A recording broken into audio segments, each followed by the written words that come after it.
Raise up your hands and put a smile on your face. I'm talking to everyone in the human race. We're proud and strong, stand up tall. Let's all get together, bring peace to the world. Let's all get together, bring peace to the world. Let's all together bring peace to the world. Every, let's all get together, bring peace to the world.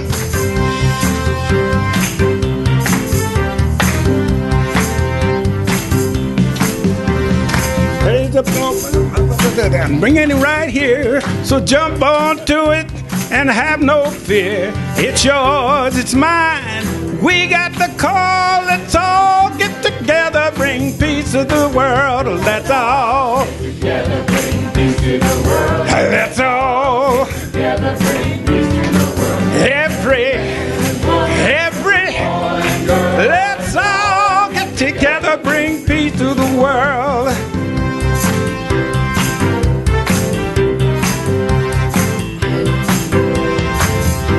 Shelter the homeless, open your door. Feed the hungry and give to the poor. Offer your heart, don't think small. Let's all, let's all, let's all, every, let's all, let's all get together, bring peace. Let's all get together, bring peace. Every, let all get. Let's say man and woman, boy, oh, bring peace to the world.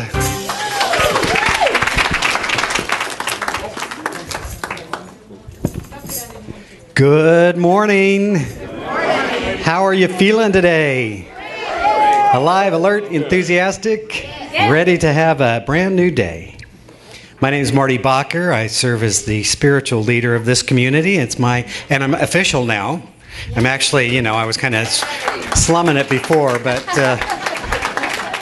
so I'm the official leader now. So thank you for everyone who showed up on Friday. What a wonderful and magnificent evening that was. So grateful for everybody's participation. Did you have fun or no? Okay. Yeah, it was great.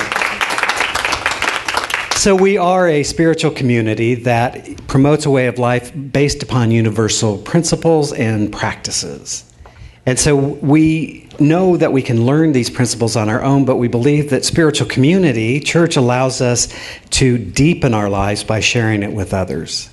We're here to nurture a deep and mature experience of God through the practice of unity principles. So if you're joining us for the first time today, we hope you received a welcome packet. We're just grateful you're here. We want you to relax, enjoy yourself. We'll have coffee afterwards and just hang out. We're not going to do a big close or any kind of thing like that. So just be here, and we hope that something touches your heart and mind today and uplifts your spirit. There are always wonderful things going on in the center. If you haven't already, we invite you to add your name to our email list. I would like to tell you that our website is up. The new improved. Yay! So at least phase one. That's an evolving process, but we're very grateful to have that. unityofcharlotte.org. You can find out all kinds of cool stuff about us, and our calendar's on there and all kinds of things. So I do want to, again, thank you everybody who helped put this amazing service together on Friday, from cleaning and mowing the lawn to painting the building to putting the flowers together, all the pieces that came together. It was really, for me, it stood as a culmination of who we can be when we all work together. It was magnificent.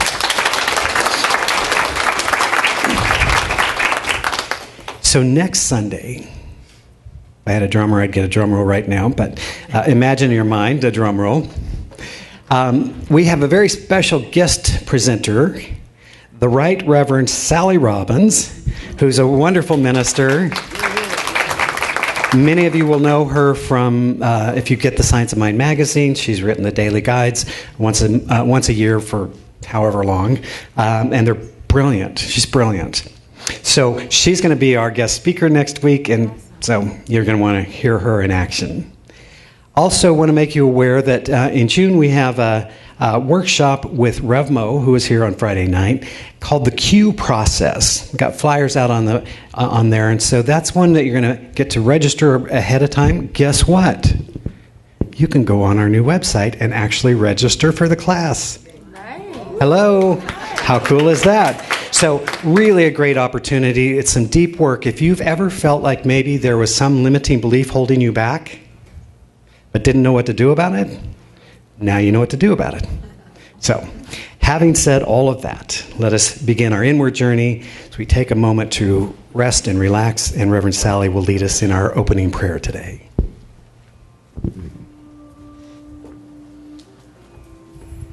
I invite you, if you're comfortable, just close your eyes with me. Let's turn within. Turning inward to that infinite space within us all. That space that knows only power, beauty, joy, love, peace. That space that we can turn to at any moment of any day. If the distractions of the world start getting to us, this is the place to which we can turn. Knowing the truth about ourselves, about each other, and about this world in which we live. That there is only one power, and that power is, whether we choose to call it God, Buddha, whatever name we give it, that power is transcendent, immanent, right here within us, guiding us, directing us, showing us the way, and letting us know in times of trouble that all is indeed unfolding exactly as it should be. I know that today is a day of revelation. I claim that for each and every person in this room, each and every person who may watch or hear this later on, that this is your moment. I claim it for you. If you are in need of physical healing, I know that that is right here and right now for you. If you are in need of financial prosperity, I know that any blockage to that which you already are, an abundant, prosperous individual, is now removed. I claim for every person here that all is indeed teaching us how to be that which we are.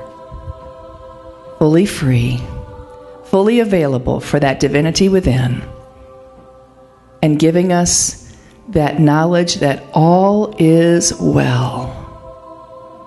I rest in this, trusting that the universe knows exactly what it's doing every moment of every day. I trust. I let it be so. And together we say, and so it is. Amen.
morning's reading comes from the Ode of Solomon.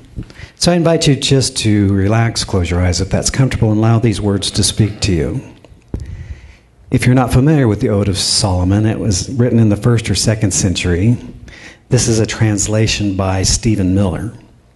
And the Odes of Solomon were a collection of Syriac discovered in 1909. So it's unclear whether they're Jewish or Jewish Christian or Gnostic in origin. But I find the words to be timeless. The author says, "My heart was split, and a flower appeared, and grace sprang up, and it bore the fruit for my God. You split me, tore my heart open, filled me with love. You poured your spirit into me. I know you as I know myself. Speaking waters touched me from your fountain, the source of life. I swallowed them and was drunk with the water that never dies. And my drunkenness was insight, intimacy with your spirit. And you have made all things new. You have shown me all things shining. You have granted me perfect ease. I have become like paradise, a garden whose fruit is joy. And you are the sun upon me. My eyes are radiant with your spirit. My nostrils fill with your fragrance. My ears delight in your music. And my face is covered with your dew. Blessed are the men and women who are planted on your earth, in your garden, who grow as your trees and flowers grow, who transform their darkness to light. Their roots plunge into darkness. Their faces turn towards the light. All those who love you are beautiful. They overflow with your presence so that they can do nothing but good. There is infinite space in your garden. All men, all women are welcome here. All they need do is enter." And so as we take this moment to enter into that sacred garden, to remember that we are one with the divine, that even in times when our heart is split open, the presence of God is there. That through our forgiveness, we see the world as it truly is, spacious and gracious, and loving and kind. We give thanks for this day, for the opportunity to be together in spiritual community, that we might remember the truth of our being, that we are divine in origin, powerful beyond measure. We give thanks. And so through the power of the living Christ, I simply speak this word, I release it into the universal law that always works for the highest good of all concerned. In joy and gratitude, then I simply allow it to be so. As together we say, and so it is. Amen.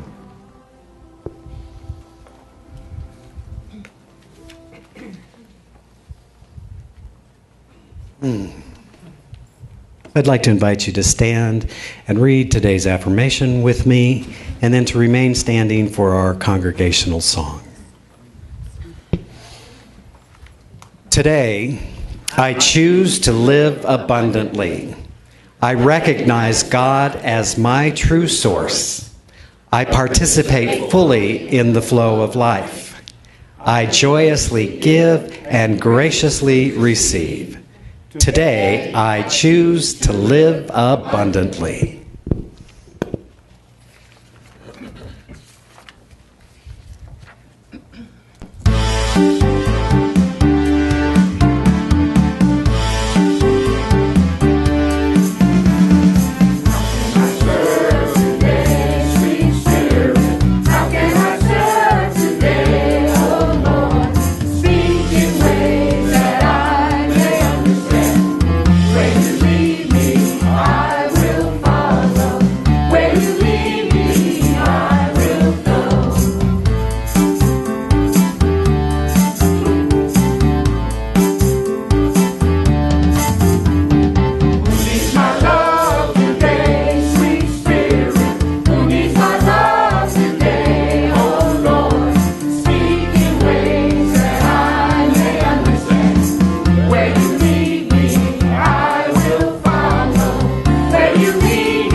I don't want to rub it in if you weren't here on Friday night.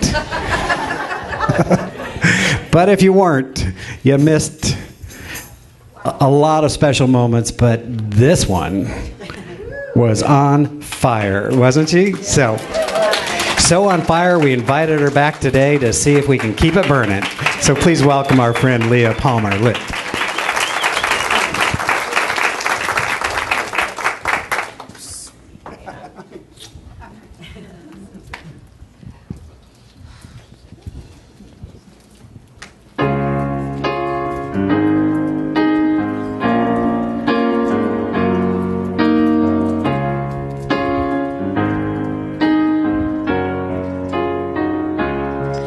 When I find myself in times of trouble, Mother Mary comes to me, speaking words of wisdom, let it be.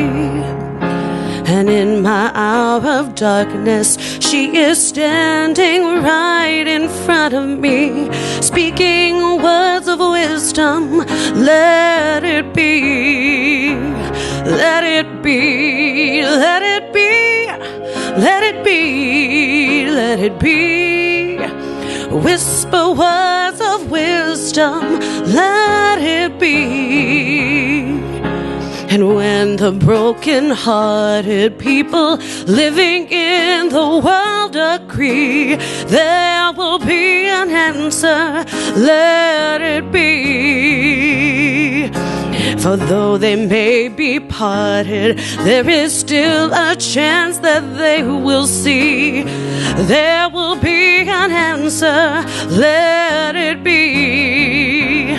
Let it be, let it be, let it be, let it be. There will be an answer, let it be. Let it be, let it be. Let it be, let it be. Whisper words of wisdom, let it be.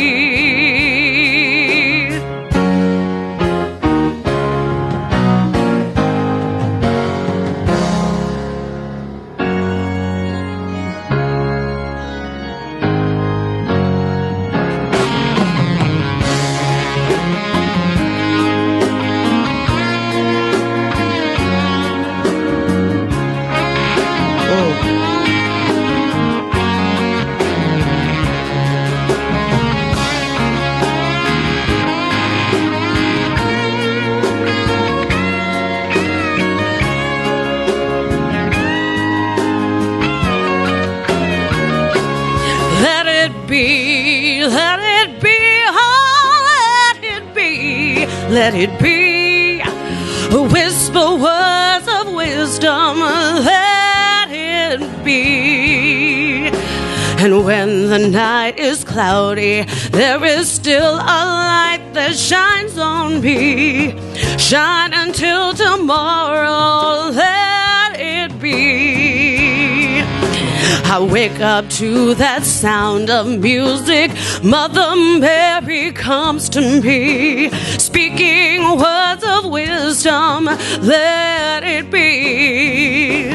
Let it be, let it be, oh, let it be, let it be. There will be an answer, let it be. Let it be, let it be, let it be, oh, let it be. Whisper words of wisdom, let it be.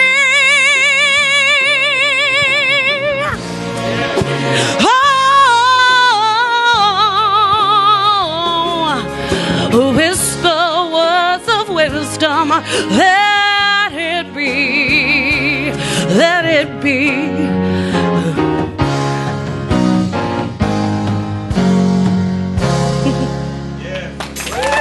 Thank you. Oh my gosh. Y'all stood it up enough the other night. This is not an Episcopal church. Y'all sit down. Thank you.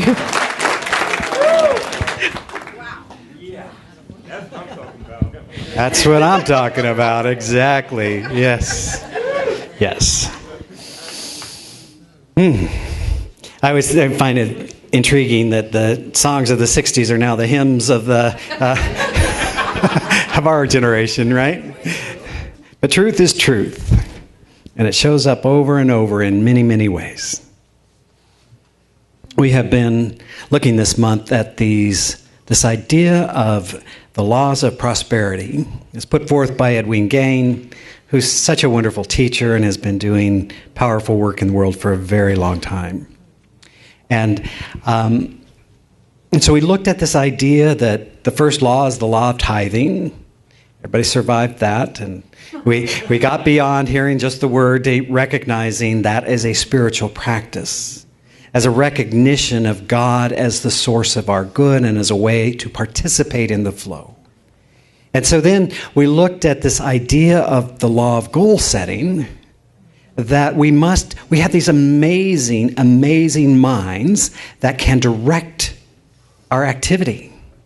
If we give our mind an idea or an image or a place to be, it knows how to make that so for us. Isn't that cool? Yes. Isn't that cool? I mean, you can just think, I'm going to go to the store, and you end up at the store.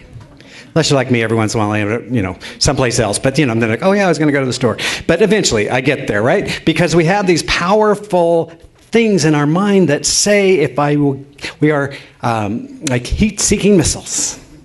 Once we give the idea, our mind knows how to create it, to make it so. That is so powerful. And what we have to remember, what we always want to recognize, is that no matter what goal we set for ourselves, we begin to create it. And sometimes we don't realize that we are goal setting by our casual conversation. We say silly, silly things like, I'm so broke. And our little heat-seeking missile goes to work to find some way for that experience to become so. Well, I wasn't goal setting, because goal setting is something I do once a year for 5 minutes. And the rest of the year, I just kind of go all over, right? So we want to be clear and intentional about who we want to be in the world, as well as what we want to do and what we want to accomplish, so that our mind can do what it naturally does, and so the universe can operate upon our consciousness. You see, that's how it works. The universe operates upon our consciousness. So the Master Jesus said to us when he was teaching us so many of these things, he said, it is done unto you as you believe. Not you, because you've got it going on, man. I'd rather have it be done as you believe, right? But he's saying, no, you have to join me in this level of consciousness. You have to join me in this level of understanding so that you can create as well. So that's good. And so we're practicing. Some took the challenge to go 21 days without complaining or whining. I made it 21 seconds and then I had to start over again and remind myself of the goal. But, it's a process. And so today we get to look at this wonderful idea of the law of forgiveness. About learning how to forgive. Practicing forgiveness. Learning what that means.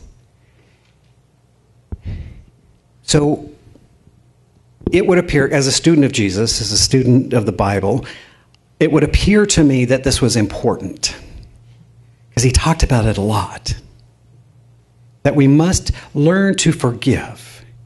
There's a wonderful passage, in the first parable. If you ever have studied parables, there's brilliance in them, and of course you have to be able to interpret them and understand what they're saying. But in the very first parable, says 2 people owed money to a certain money lender. I'm going to use dollars just because it's easier to keep track, because most of us don't have our denarii calculator with us. So he says 2 people owed money to a certain money lender. One owed him $500 and the other $50. Neither of them had the money to pay him back. So he forgave the debts of both. Now, which of them will love him more? And Simon replied, I suppose the one who had the bigger debt forgiven. You have judged correctly, Jesus said. So understand that the first parable is the entry into understanding what comes after that. And what I believe Jesus was saying to us, and there's a wonderful book by Todd Michael, The Hidden Parables, if you ever want to study this. He's quite brilliant. Talks about this idea that the first parable, therefore, initiates us into everything else. That it is the narrow gate through which we must enter in to understand the rest of it. And so he says at the core of that, the most important quality that a parable selects is it winnows us out. It's like, when you do that first round of interviews, and not everybody gets to go on to the second one, because he's saying to us that because humility and the ability to forgive freely are really the two faces of the same coin. Basically, the teacher is saying this, that if you cannot be under sufficient control of your ego, if you cannot be modest, respectful, humble enough, I won't be able to work with you on learning the rest of the system quite yet. You see, true learning comes when we are humble enough to recognize we don't know. Yep. We don't understand. I was talking with somebody about some graduates. They had sat on a panel for some ministerial graduates, and they were coming out of school, and they'd just been in this intense training, and they knew everything. I said, oh, how I long for the days when I knew everything. I never knew as much about ministry as the day I graduated, right? And then everything that I thought to be true gets to be examined and re-experienced, right? It's in our place where we think we know, we think we're right, we feel justified, we feel whatever we feel because that's the way it is, that we become rigid, and in being rigid, we stop the flow of life. That's right. Right? The Course in Miracles has that famous line that says to us, would you rather be right or would you rather be happy? Yeah. Right? I always have to think about it.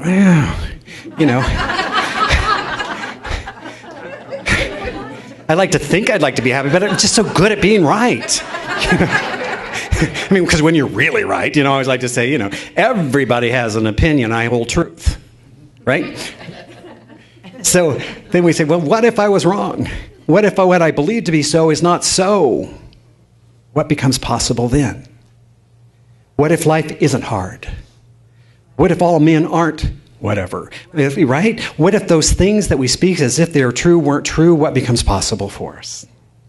And we open ourselves to a new way of being, but it starts with humility. And you see, this is this interesting thing, because I think over the years, humility has been taught inappropriately. I'll just say it that way. That it doesn't mean you are worthless. You're not a worm of the earth. You're not an original sinner, or some of us had to develop our sinning over time, right?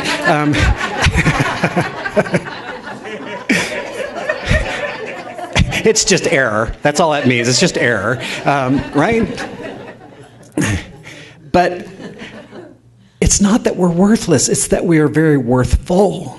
But the ego sometimes takes over. You see, one of the things some of us are learning, even in doing affirmations, even in speaking affirmative prayer, that we have to be affirmative, we have to be powerful, we have to claim the truth for ourselves, that I am loving, I am lovable, I am abundant, I am whole, I am perfect, I am complete.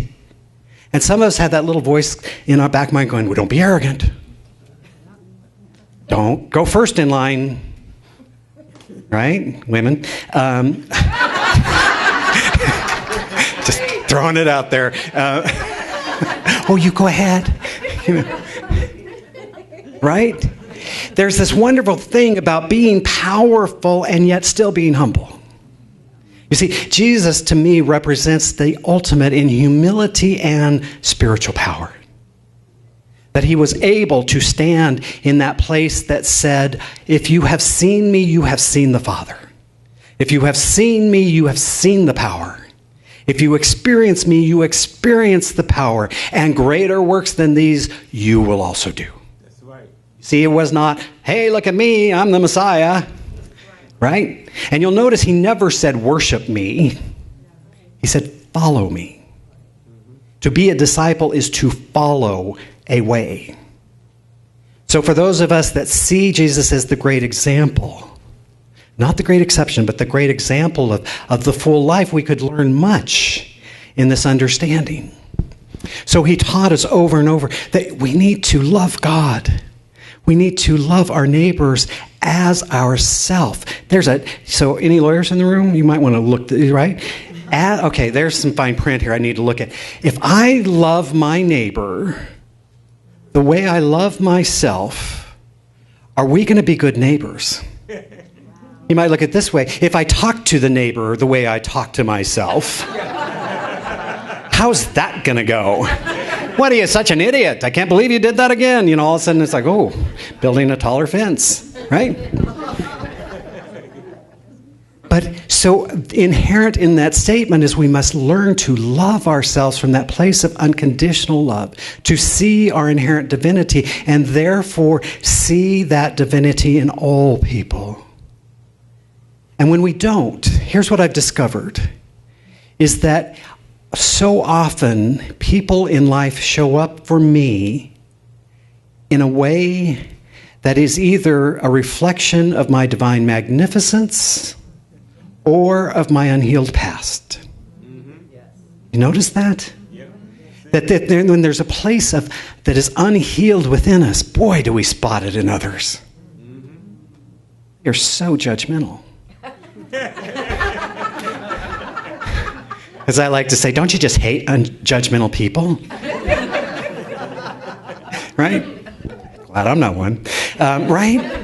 We see that in others more often in that which we don't want to look at in ourselves. And we think that if they would change, then my unresolvedness would also change. It doesn't. Just telling you that if everything was different, if these people would be different, if they'd start being, smart and enlightened like me, then everything would be fine. So I always, when something triggers me, it's an opportunity for me to look at, okay, I'm not just saying I make people's behavior appropriate. There's a difference. But if it's triggering me, it's triggering me. That make sense? Yes. That's me that's reacting this way. So what do I need to learn? How do I need to grow? How do I need to be more forgiving, more loving, more gracious? There's this great line that is repeated time and time again, but it's just so good because it's like unforgiveness is like eating poison and waiting for someone else to die. Right? Boy, if I just remain unforgiving for long enough, you'll get it. Today would have been my dad's 87th birthday. He left the planet about 9 years ago, and we had a rich relationship, challenging. I don't feel like we ever got to that place that either of us really wanted to be. And I think it was part of our cosmic destiny. But I had some issues. And because I needed somebody to blame, he was a likely candidate. And so, I blamed him for the problems going on in our family and blah, blah, blah, blah, blah, blah, blah, right? He was my scapegoat. And one point I looked around and I realized he's playing golf. He's having fun. He's enjoying his life. I mean, how unforgiving do you have to get before he stops playing golf?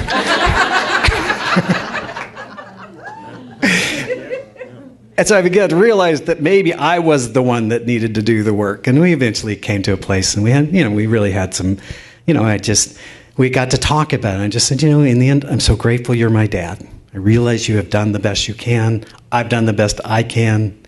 And I'm grateful for all that you've taught me. You see, my unforgiveness was not causing him problems, but it was causing great problems for me. Jesus taught us this way. In Matthew 5, he says something brilliant. I want you to hear this. He says, so if you are offering your gift at the altar, some translations say, if you go to the altar to pray, and there you remember that your brother or sister has something against you, leave your gift there before the altar and go first be reconciled with your brother or sister, and then come and offer your prayer. Then come and offer your gift. You see, the process of forgiveness, real forgiveness, is arguably the single most powerful thing that we can do for ourselves. You see, if we go, again, symbolically, how would you teach this? If you go to the altar to pray, and you're praying, he's saying, if you're not resolved in your heart, go get resolved, so that your Father, the power, might hear you and bless you. It is a truth that we can never fully experience that which we would withhold from another. We don't get to experience peace fully while we're being unpeaceful towards others. We don't get to experience the fullness of life when we would rather withhold it from another. So in his way of saying this is, do your own work. You see, when we remove those blockages to our greater good, it is then that the universe can move through us. Edwin Gaines talks about this. This is why this lesson, the law of forgiveness, becomes so critical, because we're saying to the universe, bring me greater joy. Bring me greater love. Bring me greater abundance. Let me experience the kingdom of heaven now. And the law says, I would love to. Would love to. It's kind of like the lake or the reservoir behind the dam. Like, bring the water. Water's here. Bring the water. How about if I do it this way? Bring the water, right? And you're like, open the dam. It's not about the water. It's the thing that is blocking.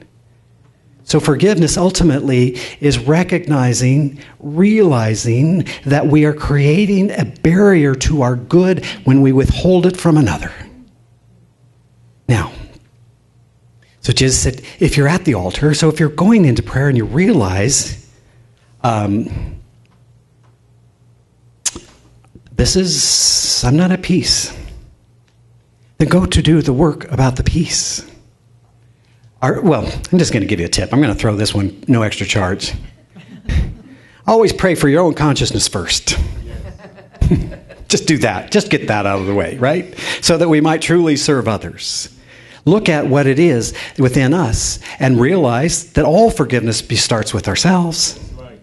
It all starts with ourselves, right? That we have to be willing to recognize that the way we learn is by doing things right and doing things wrong. And so when we do things wrong, we clean it up. And we try and learn how to do it right. The 12 Steps has a wonderful step in the program. I've been privileged to be the counselor for many of when people need to declare their unskilled behavior.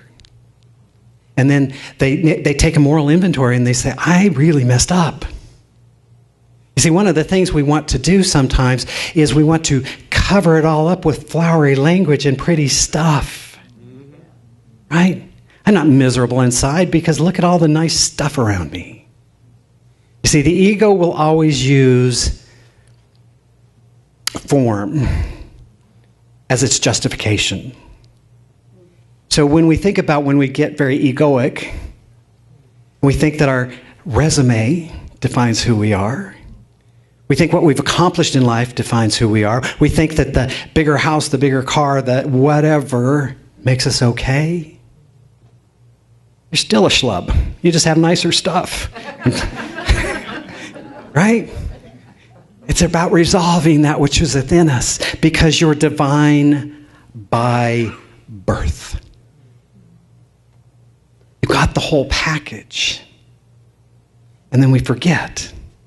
And we think that somehow the kingdom of heaven, the spiritual dimension, is somehow separate from us. When it's here. He said, neither low here or low there, but the kingdom of heaven is within. The spiritual dimension is within us. It exists. It's not something we need to get. It's not something we need to attract. It's something we need to allow to be expressed through us. It's so easy. And it takes practice. So Jesus said, you might want to try this. And somebody said, well, how many times am I going to do this? I know how many classes have we sat in where people, well, how many of these affirmations exactly do I have to do before it happens? Well, you just do it until it becomes your belief, and then it just happens naturally, right?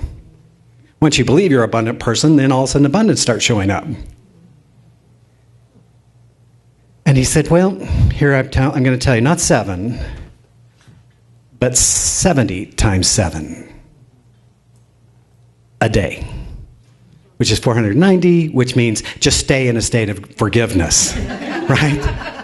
Just stay in a state of forgiveness. Just stay open, stay loving. Now, hear me when I say this, because here's where people get confused. They think that if we forgive somebody, we condone their behavior, right?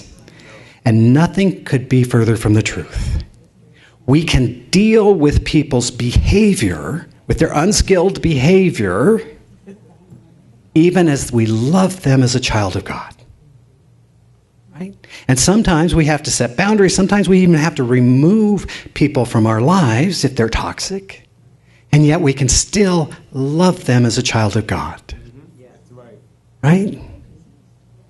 So Jesus was teaching us this. He was saying, if you're unresolved in your heart, then there's no sense in going to the temple. In other words, to go to that state to pray, he's saying, get clear, get clean, get right. And then you're a powerful vessel. Mahatma Gandhi once talked to a woman, and she said, she came to him and she said, I'd like for you to talk to my son. He eats too much sugar. And I want you to talk to him. You're a spiritually enlightened person. I want you to talk to him and tell him not to eat so much sugar. And he said, okay, bring him back in a week. And he came back in a week. He said, son, stop eating sugar. The woman said, why didn't you tell him that last week while we were here? And he said, because last week I ate sugar. Right? He had to stop eating sugar before he could invite someone else to do the same. You know, I realize this from time to time. You know what? If I'm going to keep preaching about this, I might have to start practicing. So annoying, right? I might actually have to live my life in such a way that you would want to hear what I have to say, right? You see, when our ego gets triggered, there's 5 primary threats to us. It's our ego or self-esteem. It's our physical body. It's our relations with opposite or same-sex, in some case, people, our security, our finances. And that's where we move into fear, around one of those areas, right? And so fear says, oh, I'm separate from God. I've got to handle this. The ego says, okay, I know what to do. Take control, right? But that humility says, there is a part of me that can never be diminished, can never be destroyed, can never be hurt in any way. That spiritual essence of who I am is always whole, perfect, and complete. And so as I tap that, and I forgive, I choose love, I choose to love myself no matter what, as I choose to unconditionally love others, even when I'm recognizing their behavior, then I can move into that place where I'm no longer threatened. Again, Course in Miracles talks about you're either in love or you're in fear, right? And so moving back to that loving place, all forgiveness is choosing love over all other options. Giving forth love. Sometimes it's a painful and messy process, and I would invite you to get messy. You'll stop crying, right? To journal it, to speak it, to move it out of our self, to release that, so that we come to a place of emptiness, of wholeness, so we can truly be powerful because the Father within, the power within, does the work. I was reminded of a passage. I heard it first from Michael Beckwith, but I think he was quoting Gandhi, and I don't know who Gandhi was quoting. We all just spread these things around, who knows the original. But he said something about, the master of nonviolence, and he said, it's just as violent to take offense as it is to give offense. Yeah, that one took me a year or so to sit with, right? That it's just as violent to take offense as it is to give offense. It's just as violent to assume something about somebody that may or may not be true. Again, I come back to when I'm triggered. Something within my consciousness is responding. A little food for thought there.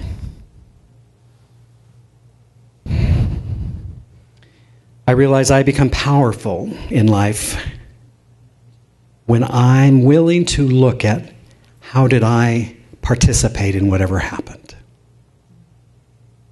What did I do? There's a phrase I use a lot, to create, to promote, or to allow this experience. And then I can look at my own part. Again, looking at my dad and going, Dad was just being dad. He was being the dad he knew how to be. He provided. Men of his generation provided. That's what they did. I wanted Ward Cleaver. Right? He was not a Ward Cleaver guy, Still good, right? But the work was for me. And when I did the work, then we could move into the next level of relationship.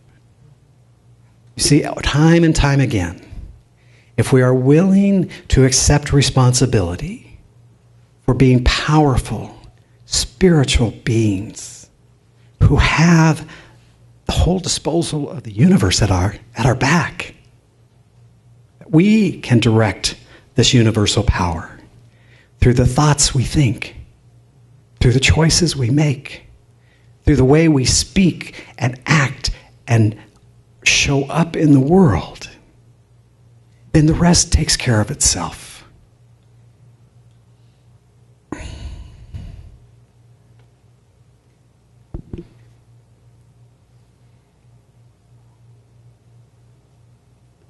So what feels unresolved? What is that thing that maybe even after all these years you're holding on to? Maybe you're 51-49 on right and happiness with it. But maybe it's time. Maybe it's time to say, I let that go.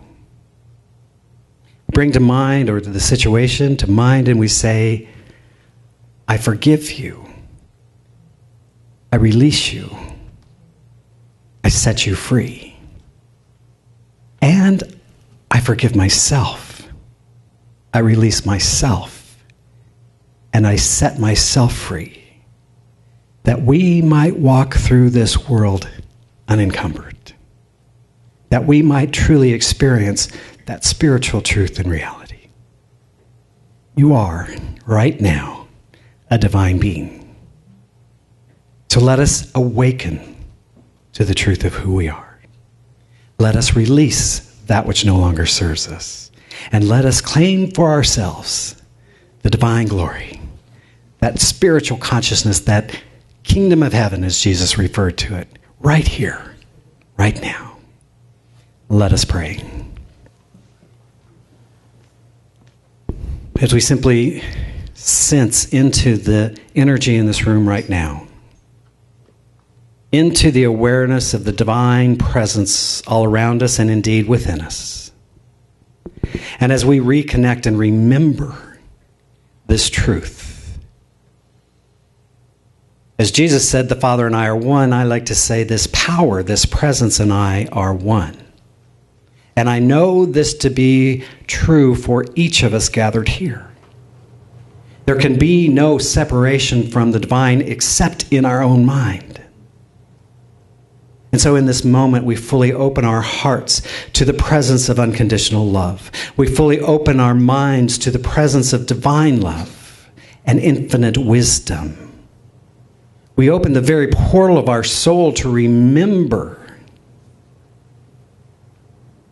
The Bible says, "Do you not know that you are God's?" We are powerful. And so we choose to remain humble. Even in being powerful, we realize we're no powerful or less powerful than anyone else. That we are all one. And so as we are choosing to do our inner work, not only are we blessing ourselves, we are blessing all around us.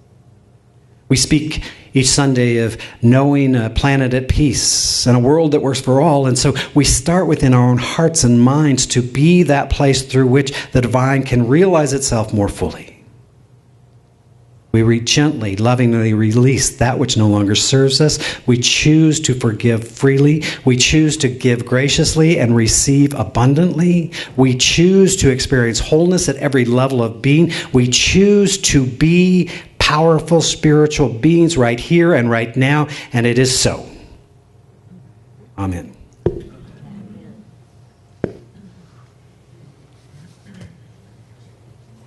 Three, didn't I?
Feel good?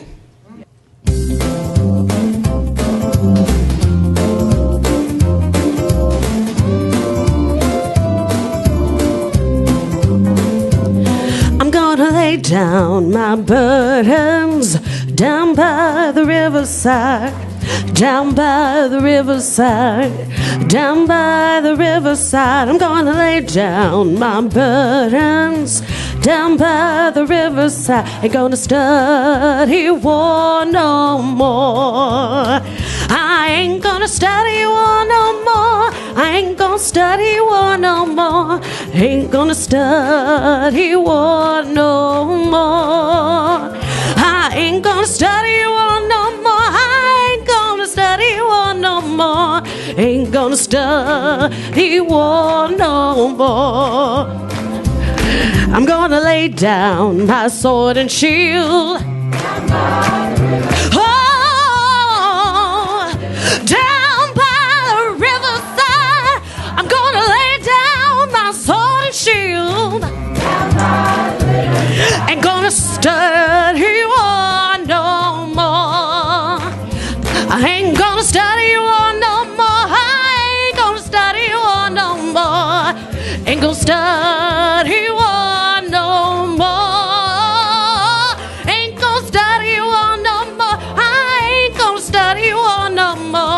Ain't gonna study war no more. I'm gonna walk down that road of peace. Oh, I'm gonna walk down that road of peace. I'm gonna walk down that road of peace. Ain't gonna study war no more. Ain't gonna study war no more.